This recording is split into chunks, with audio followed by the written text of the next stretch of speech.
بيان جبهة الإنقاذ بشأن جمعة الخلاص.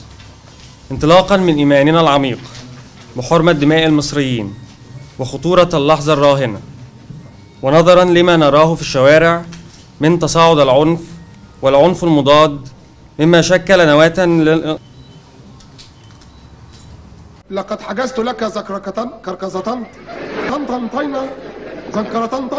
عندما كانت القوى الوطنية تريد مرحلة انتقالية مستقرة تبني فيها أسس لدولة مدنية ديمقراطية حديثة، بينما كانت جماعة الإخوان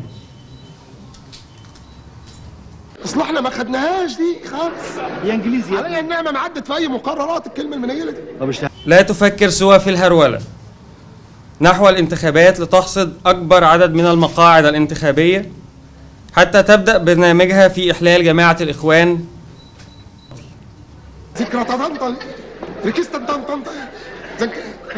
إننا كمصريين اليوم نحصد نتاج هذا الاستفتاء، حيث لم يتغير شكل الدولة المصرية ولا زال اتنين ايه الكلمه المنيله ب 60 نيله دي؟ ايه الكلام ده؟ انت مش مكسوف الكلمه دي مدسوس على الجواب ده ولا ايه؟ مش مكسوف من نفسك؟ ان ذكرت ولا زال الحاكم هو الفرد المتغول على كل الصلاحيات. تعالى يا عاطف، تعالى يا عاطف، اقرا لاخوك الكبير الجواب يا عاطف. تعالى يا حبيبي اقرا له الجواب. نؤمن في بيان 26 من يناير والموقف الصادر عن جبهة الإنقاذ الوطني، وأننا نعلم أن هذه المواقف ليست مطالب خاصة لجبهة الإنقاذ، ولكنها المطالب الوحيدة التي قد يقبلها الثوار والمحتجون. ايوه هم اتنين صح، برافو اتنين.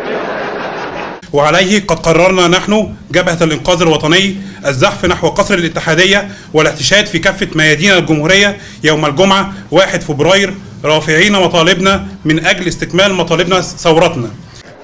الجامع المؤنث سالم بتاع الزنكرة يبقى ذكر تطرطر ولا ايه؟ لتحقيق الاستقرار والتقدم لبلدنا وبناء دولتنا الحديثة التي تتلخص في إسقاط النظام بما تشمله القمة من إسقاط الدستور المقسم للوطن ومجلس الشورى الغير شرعي وإقالة حكومة الدماء حكومة هشام أنديل وتقنين وضع جماعة الإخوان، وأننا نحمل رئيس الجمهورية المسؤولية الكاملة عن إراقة دماء الشباب المصري في كافة ميادين مصر. شكرا. الله الشعب جابكم نيلة فيكم في أيامكم السوداء، ده انتوا هتشوفوا أيام خبرة بعد كده.